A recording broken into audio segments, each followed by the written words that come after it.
ليالي رسول الله واشرح صدورنا بعلوم رسول الله واملأ قلوبنا بحب رسول الله وأطلق ألسنتنا بأنوار الصلاة والسلام على سيدنا رسول الله وجدد بنا سنة رسول الله صلى الله عليه وآله وسلم.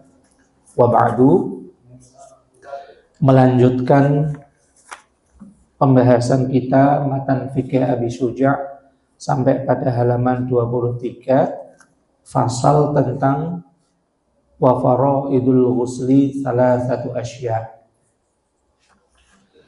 Qala al-musannifu rahimahullahu ta'ala wa nafa'ana bihi wa bi'ulumihi wa bi'ulumi masyayikhina ajma'in, amma ba'du. Faslun wa faraidul ghusli thalathatu asya'a.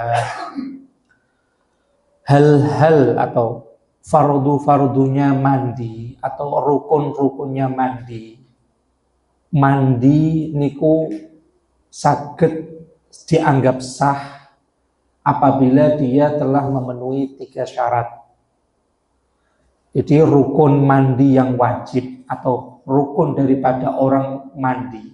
Kan mandi niku kan ada yang mandi wajib, ada yang mandi sunnah. Orang ketika misalkan junub atau ketika dia keluar air maninya misalkan, di situ nanti ketika dia mau melakukan sholat, tentu maka dia wajib hukumnya mandi. Mandi di situ hukumnya wajib. Lah, syarat daripada mandi itu benar-benar sah, syarat mandinya seseorang itu benar-benar sah di situ ketika telah memenuhi 3 syarat. Untuk ini Imam Abi Syuja' beliau dawuh faslun wa faraidul ghusli thalathatu asya'a, halaman 23. Halaman 23. Fardu-fardunya mandi atau rukun-rukunnya seseorang ketika menunaikan mandi, di situ ada 3 perkara. Yang pertama an-niyatu, yaitu niat. Jadi ketika kita melakukan mandi besar misalkan, maka syarat yang pertama, seorang sebelum dia menyiramkan air ke badannya, ke sekujur badannya, maka dia harus niat. Niatnya apa? Sesuai dengan hadas yang dia alami. Kalau misalkan dia mandi junub, berarti nawaitu raf'a hadatsil akbar atau raf'a hadatsil janabah misalkan. Saya niat mandi, sebenarnya niat itu nggak harus pakai bahasa Arab ya. Niat itu pokoknya bahasa Indonesia sesuai mana yang jenengan. Jadi misalkan kita orang niat junub, mandi junub, berarti kulo niat adus hadas keranten jinabat atau junub misalkan. Utawi umpamine yang estri sing sampun bakto haid terus suci badhe nglampahi salat, berarti dhek kula niat ngilangno hadas haid ngoten. Jadi enggak harus pakai bahasa Arab. Bahasa Arab niku kan kebetulan kitabnya niki bahasa Arab, tapi hakikat niat niku kan ten manah. Manah niku kan kerenteke jenengan nalikane kita badhe nglampahi perkawis. Ketika kula badhe mandi, berarti mandi niki kudu ditentokno, mergo kadang ono kalane orang itu mandi kan mandi mung seger-segeran, cuaca panas mandi. Ono wong kepanasan kepengen cuci muka. Kalau dia nggak diniati wudhu, ya nggak akan jadi wudhu kan. Jadi yang menentukan antara basuh muka atau mandi yang di situ dianggap mandi yang sah ketika telah dia menggunakan niat. Penentu daripada amal niku niat. Soalnya niat mangke sing bedakno sampean niatnya ini kangge napa? Mandi wajib kah? Mandi mergo cuacane panas? Utawa nalikane basuh wajah iku niate wudu? Utawa niate mau sepengin seger-segeran ngoten. Pramila rukun pertama dalam mandi, di situ yang pertama adalah niat. Keranten Sayyidina Rasulullah sallallahu alaihi wasallam sampun dawuh innamal a'malu binniyat, bahwa segala amal perbuatan itu ditentukan dengan niat. Dawuhipun Kanjeng Nabi Muhammad SAW niki innamal a'malu binniyat, di dalam hadis yang dijadikan landasan tentang kewajiban niat. Di situ kalau madhab Imam Syafi'i maksudnya innamal a'mal itu napa? Ai innama sihhatul a'mal, bahwa amal itu bisa sah apabila dilakukan dengan niat. Berarti ketika ditafsirkan kesahnya amal atau amal itu dikatakan sah apabila dia disertai dengan niat. Sama seperti contoh sampean badhe zakat. Sampean tiba-tiba ngasih ke orang beras 10 kilo atau 2,5 kilo. Kalau sampean nggak niatin zakat kan nggak akan sah jadi namanya zakat. Lah yang menentukan bahwa yang kita lakukan itu dikatakan amal itu tergantung pada niatnya. Pramila Kanjeng Nabi dawuh innamal a'malu binniyat. Itu yang syarat pertama, rukunnya mandi. Kemudian yang nomor 2, wa izalatun najasati in kanat ala badanihi. Rukun yang kedua adalah menghilangkan najis atau noda yang ada apabila ada di badan orang yang hendak mandi. Ketika orang itu badai mandi entah itu mandi wajib atau mandi sunnah, maka sebelum dia membasuh, dia harus atau mengusahakan untuk menghilangkan najis atau kotoran atau noda yang ada di badannya. Nah, najis sendiri itu nanti kan ada dua. Najis itu cara ulama fikih kita, para fuqaha kita itu ada dua, ada namanya najis ainiyah, ada najis hukmiyah. Najis ainiyah itu najis yang kados pundi? Najis ainiyah itu najis yang kelihatan oleh indera kita. Misalkan di tangan ada darah, ada najis, ada kotoran, terlihat oleh kasat mata. Atau enggak terlihat tapi ada aromanya, baunya nopo, baunya gak enak. Atau misalkan enggak ada baunya, ada warnanya, misalkan. Itu namanya najis ainiyah. Jadi najis ainiyah itu najis yang di situ wonten wujude, entah wujud itu karena bendanya ada, atau aromanya ada, atau warnanya ada. Itu nanti disebut najis ainiyah. Apabila di badan seseorang yang hendak melakukan mandi niki kok wonten najis ainiyah, maka di situ wajib dihilangkan terlebih dahulu atau dibersihkan terlebih dahulu, baru kemudian setelah itu dia membasuh kedua kalinya untuk membasuh badan. Jadi syarat yang kedua, apabila di atas atau di bagian tubuh seseorang yang hendak melakukan mandi ini ada najis, maka apabila najisnya ini najis ainiyah, ada bendanya, maka benda ini harus dihilangkan dulu. Tapi apabila najisnya najis hukmiyah itu najis secara hukumnya ono najisi walaupun tidak terlihat. Contohnya apa? Contohnya wonten sampean yakin nak nduk gon sarung ono sarung yang di sarung sampean kena percikan air seni misalkan, kena air pipis, tapi sudah kering, ya kan?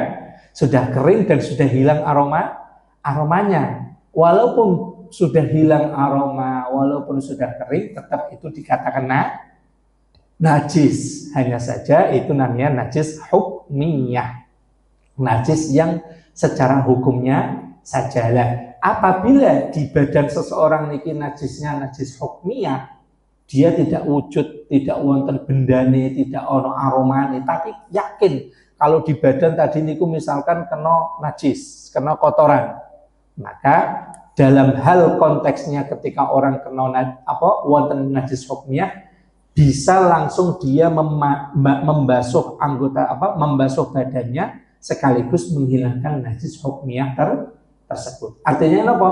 Artinya tidak harus menghilangkan najis hukmiyah, tapi saat sampean mandi itu seketika juga sekaligus menghilangkan najis hukmiyah. Ngoten nggih. Jadi dawuhipun Mbah Abi Suja ten mriki wa izalatun najasati in kanat ala badanihi, Rukun yang nomor 2 dalam hal menunaikan mandi yaitu menghilangkan najis apabila di atas badannya atau di anggota badannya itu terdapat najis. Di situ ditafsil, apabila najisnya di situ najis ainiyah, maka najis tersebut harus dihilangkan terlebih dahulu baru kemudian basuh mandi. Tetapi kalau najisnya najis hukmiyah, najis secara hukum, maka cukup sekali langsung basuh itu otomatis najis hukmiyahnya juga ikut hilang. Itu rukun yang kedua daripada syarat orang melakukan mandi. Kemudian yang nomor 3, wa isalul ma'i ila jami'is sya'ri, dan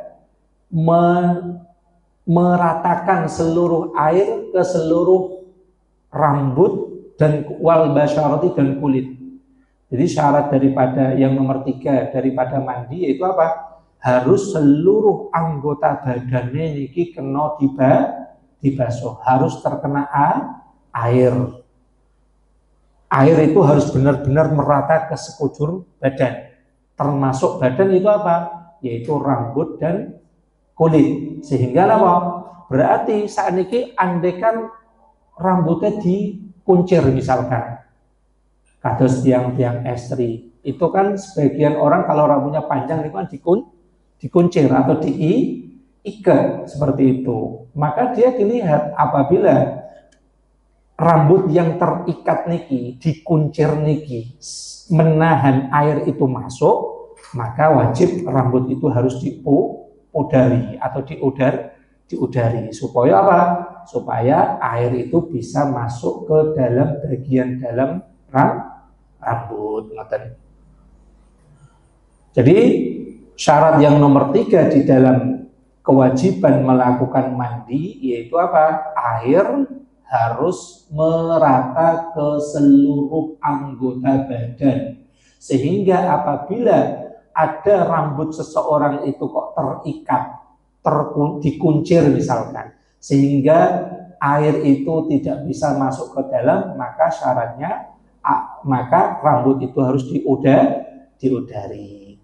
Tapi misalkan kadang ada sebagian orang ini rambutnya itu mungkin gendel piyambak, mungkin karena dia jarang samponan atau jarang mungkin daerah sing banyune angel dadose jarang mandi, jarang samponan, akhirnya rambut kadang itu kan terus melepet gendel piyambak kan ngoten. Itu kan sering terjadi. Lah, ketika rambutnya kok wonten sebagian sing mriku napa gendel piyambak tanpa ada kesengajaan, maka di situ bisa dimaafkan. Artinya napa? Dia tidak dimaafkan apabila ketika saat dia mandi di situ napa? Tidak sampai air itu merata ke seluruh bagian-bagian rambut. Karena niku rambut sing model ngoten niku sudah biasa terjadi. Beda konteksnya, keadaannya ketika rambut niku napa? Rambutnya dikuncir tadi. Kalau rambut dikuncir, diikat, berarti kan di situ mudah untuk diudar atau dipudarkan, sehingga ketika dia yakin bahwa air niku tidak bisa sampai ke dalam bagian dalam rambut saat mandi, maka wajib bagi orang tersebut untuk memudarkan ikatan rambutnya. Wal basyarati, dan harus ke seluruh kulit. Terus misalkan ada bagian anggota badan yang di situ wonten tertutup, ada sela-sela, misalkan kayak bagian sela-sela jari, sela-sela bagian ketiak, bagian pojok-pojok bagian badan itu kan bagian kulit, itu kan termasuk kulit. Di situ berarti apa? Ketika kita mandi juga harus seluruhnya bisa terkena oleh air yang kita siramkan. Jangan sampai ada sebagian kulit yang di situ tidak terkena air. Termasuk kulit apa? Termasuk kulit adalah kuku. Sehingga nanti ketika kula jenengan mandi, supaya mandi kita benar-benar memenuhi syarat rukun sah, maka di situ termasuk adalah membasuh atau menyiram ke seluruh bagian kuku. Karena kuku secara hukum, kuku kalau dalam hal kewajiban mandi atau dalam hal rukunnya mandi itu masuk bagian daripada kulit, maknanya berarti wajib dibasuh. Tapi kalau dalam hal-hal yang membatalkan wudu, kuku tidak termasuk. Nah, ini yang perlu dibedakan. Kemarin kita kan habis membahas tentang hal-hal yang dapat membatalkan wudu. Di antara hal-hal itu napa sing dapat membatalkan wudu? Bertemunya dua kulit antara laki-laki perempuan dewasa yang di situ orang lain yang bukan mahram. Itu kan nanti kan batal wudu nih, ya kan? Termasuk hal yang membatalkan wudu kan sentuhan kulit. Di sana ada yang dikecualikan, nggak membatalkan, yaitu apa? Ketika sentuhan sesama kuku atau rambut atau kuku, rambut dan gigi. Itu termasuk hal-hal yang tidak dapat membatalkan ketika terjadi sentuhan. Karena itu anggota badan yang kaprahnya tidak menimbulkan syahwat. Makanya para ulama kita sentuhan-sentuhan tadi, kuku, gigi, kemudian rambut itu tidak dapat membatalkan wudu. Sebagaimana diulangi kemarin kita sudah selesai membahasnya. Tapi kalau dalam hal kewajiban membasuh atau dalam hal fardunya wudu, rukun-rukun wudu, maka di situ kuku termasuk bagian daripada kulit yang sehingga di situ nanti wajib untuk dibasuh. Kesimpulannya apa? Kesimpulannya fardu atau rukun-rukunnya mandi, orang ketika melakukan mandi di situ terdiri dari 3 rukun. Yang pertama adalah niat. Jadi ketika kita niat, ketika badai melakukan mandi, entah itu mandi wajib atau mandi sunnah, mandi badai ngelampai sholat Jumat dan lain-lain, di situ harus dilakukan niat karena Rasulullah Shallallahu Alaihi Wasallam bersabda, innamal a'malu binniyat, bahwa segala amal itu sah jika dilakukan disertai dengan niat. Jadi penentu amal itu sah menurut Imam Syafi'i ya, dalam penafsiran Imam Syafi'i, di situ harus disertai niat. Kemudian yang nomor 2 rukunnya mandi nopo? Menghilangkan najis apabila di anggota badan terdapat najisnya. Najis di situ ada 2, tadi dikatakan ada najis ainiyah dan ada najis hukmiyah. Najis ainiyah itu apa? Yaitu najis yang wujud nampak.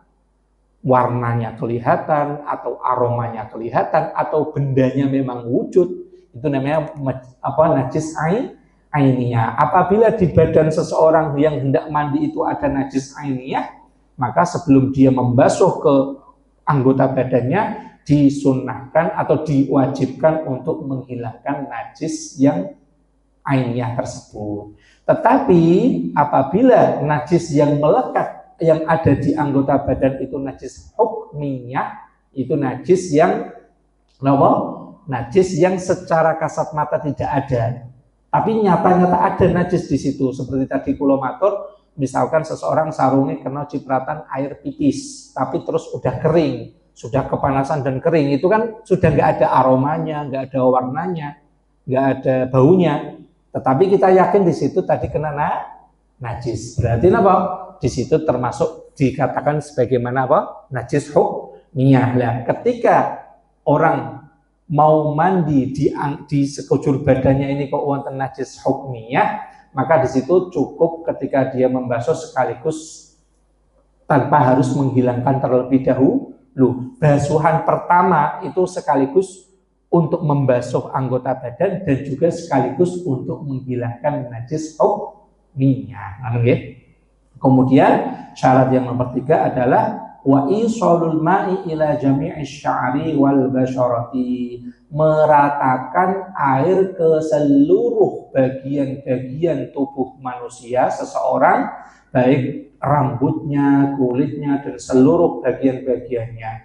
Apabila di sela-sela rambutnya atau rambut seseorang itu diikat, dikuncir misalkan, seperti sebagian perempuan misalkan, maka dilihat apabila ikatan itu menghambat masuknya air ke dalam bagian rambut, maka ikatan itu wajib dilepas supaya dalam membasuh ketika dia mandi, air itu bisa benar-benar merata ke seluruh anggota badan seseorang termasuk bagian rambutnya. Ngoten nggih?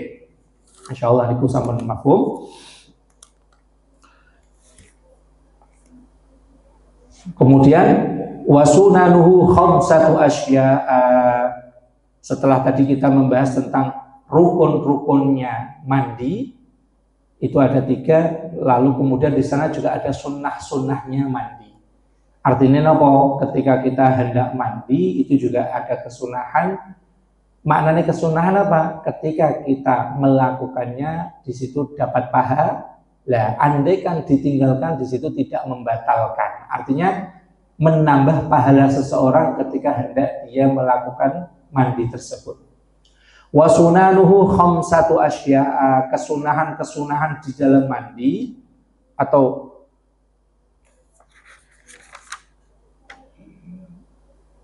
yaitu apa? Ada 5. Meskipun sebenarnya sunnah-sunnahnya mandi itu banyak sekali. Jadi kesunahan-kesunahan itu masih banyak sekali. Di sini hanya disebutkan ada berapa? Wonten gangsal. Ketika orang niku badhe mandi, di sini Mbah Musannaf, Mbah Abi Suja menyebutkan ada 5. Yang pertama apa? At-tasmiyah. Jadi usahakan ketika niku badhe siram, badhe membasuh, kita disunahkan untuk membaca bismillah. Tapi seingat dalam bismillahnya itu di mana Kang Inge? Karena di hammam, di kamar mandi. Karena ketika di dalam kamar mandi itu baca bismillahnya lewat hati atau cukup lisan tapi tidak terucap. Soalnya itu di dalam kamar mandi. Artinya membaca pelan-pelan. Yang pertama, sunnah-sunnah mandi yaitu apa? Membaca bismillah dengan mengucapkan misalkan bismillahirrahmanirrahim, atau misal iku sing sempurna, atau misalkan cukup bismillah terus dia mandi ngoten. Apabila seseorang itu lupa membaca bismillah, misalkan dia sudah di pertengahan mandi atau di akhir mau selesai mandi kok nembe eling, wah mau tadi belum maca bismillah, berarti bagaimana? Kita juga tetap disunahkan membaca bismillah, tapi redaksinya bismillahi awwalahu wa akhirahu. Itu diantara tata cara kesunahan dalam membaca bismillah. Wal wudu, kemudian sunnah mandi yang nomor 2 adalah wal wudu qablahu, dan melakukan wudu sebelum mandi. Artinya apa? Sebelum sampeyan mandi kita disunnahkan untuk berwudu terlebih dahulu. Niku kesunahannya. Tapi sebagian ulama dawuh wudu di sini tidak harus dilakukan sebelum mandi. Ada yang mengatakan wudunya setelah mandi. Artinya itu nak syarah dan catatan syarah sing ditulis guru kaula Maulana Sya'ala qablal ghusli wa sawa'un aqaddamal wudu am akhara. Di situ di catatan nomor 2 kesunahan wudu di dalam mandi itu baik dilakukannya sebelum orang itu mandi atau juga boleh dilakukan setelah mandi. Jadi nalikane kula jenengan selesai dari habis mandi, kita disunnahkan untuk melakukan wudu. Kemudian di antara kesunahan wudu yang kesunahan mandi yang nomor 3 adalah wa imrarul yadi 'alal jasad, gosok-gosok. Jadi usahakan ketika kita mandi orang mau namung nyiram biar biur boten, tapi usahakan juga di situ ada upaya untuk gosok-gosok sekujur anggota badan. Mana niku digosok-gosok. Nah, zaman saiki malah wis luwih canggih, wonten spon. Spon niku bahan sing kangge gosok nalikane jenengan sakniki kan ngangge sabun cair kan cekam ngangge spon niku. Nggih niku termasuk angsal kesunahan karena niku diantara nambah supados ketika mandi itu iso ndadekno kulit tambah luwih resik atau lebih bersih. Wa imrarul yadi 'alal jasad. Terus yang nomor 3 wal muwalatu, berturut-turut, wa taqdimul yumna 'alal yusra. Maknanya apa? Wal muwalat maksudnya itu apa? Maksudnya itu ketika kita mandi itu usahakan itu jangan sampai setengah-setengah. Jangan sampai mandinya niku baru dapat setengah badan terus langsung berhenti, itu jangan. Tapi usahakan mandi di situ harus benar-benar seketika itu bisa diselesaikan. kanan. Wa taqdimul yumna 'alal yusra. Kemudian di antara kesunahan mandi yaitu apa? Mendahulukan bagian kanan daripada bagian kiri. Jadi kesunahan nih. Jadi dalam riwayat hadis Rasulullah Shallallahu Alaihi Wasallam niku nate dawuh, kalau Rasulullah niku yuhibbu at-tayamun. Rasulullah niku paling seneng ngelampai mendahulukan anggota-anggota bagian kanan di dalam hal bersesuci. Maknanya apa? Nalikane kula badhe basuh tangan, ya tangan kanan riye. Nalikane badhe ngusap apa? Badhe ngusap telinga nggih bagian kanan dulu. Nalikane apa? Jadi intinya ada beberapa organ tubuh yang di situ lebih diprioritaskan untuk didahulukan daripada bagian kiri, ngoten. Termasuk jenengan nalikane badhe pakai sendal ya disunahkan pakai kanan dulu. Tapi ketika badhe ngelepas sendal dilepas kaki kiri dulu. Sampai nalikane masuk ke dalam masjid kesunahan ini apa? Memasukkan kaki kanan dulu. Ketika keluar dari masjid maka apa? Kaki dulu. Jadi itu termasuk kesunahan-kesunahan termasuk sing diajarna baginda Rasulullah Shallallahu Alaihi Wasallam. Pramila ten hadis karena yuhibbu at-tayamuna fi tahurihi, bahwa Rasulullah Shallallahu Alaihi Wasallam niku sangat menyukai mendahulukan bagian anggota badan kanan untuk dibasuh sebelum kiri. Berarti nalikane kula jenengan badhe siram, berarti kita basuh bagian kanan riyen. Bagian sisah kanan didahulukan, baru setelah itu sisah kiri. Walaupun agak sepele ketinggalan ketika kita mandi itu kaparnya langsung basuh semuanya, tapi sebenarnya ada panduan, ada tuntunan yang diajarkan oleh baginda Rasulullah Shallallahu Alaihi Wasallam. Terus kesimpulannya, di antara sunnah-sunnah dalam hal melakukan seseorang ketika hendak melakukan mandi, di situ ada di sini Mbah Musannaf atau Mbah Imam Abi Suja menyebutkannya wonten gangsal. Yang pertama adalah membaca basmalah. Membaca basmalahnya itu kalau bisa di awal ketika dia hendak mau membasuh anggota badan. Sempurnanya bacaan bismillah itu apa? Bismillahirrahmanirrahim.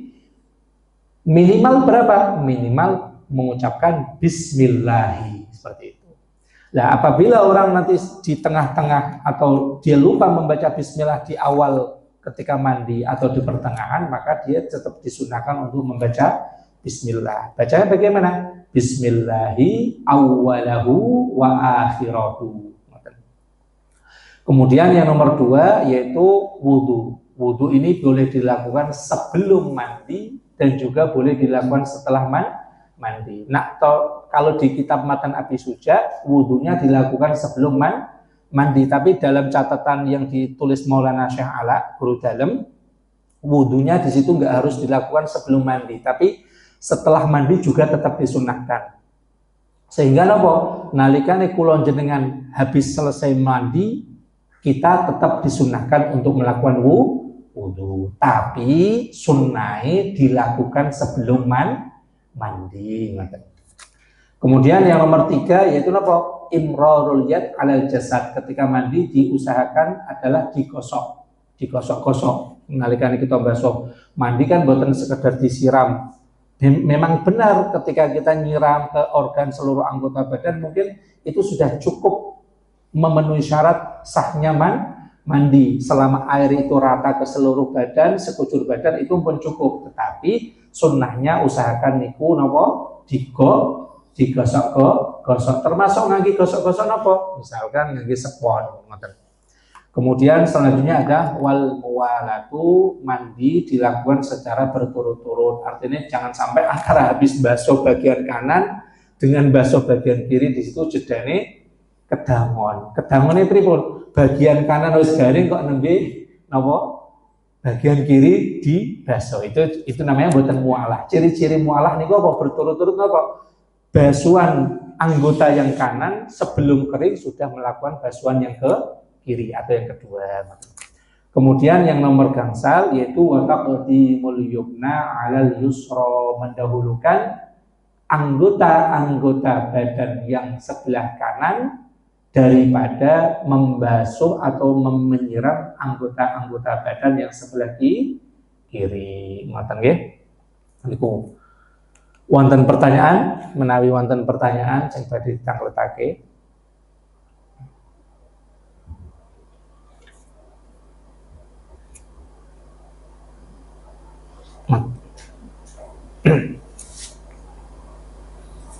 Boten wonten nggih, dipun ngoten ngalap cekap rumiyin wallahu a'lam bishawab wa sallallahu ala sayyidina Muhammad wa ala alihi wa sahbihi wasallam walhamdulillahi rabbil alamin. Wassalamualaikum warahmatullahi wabarakatuh.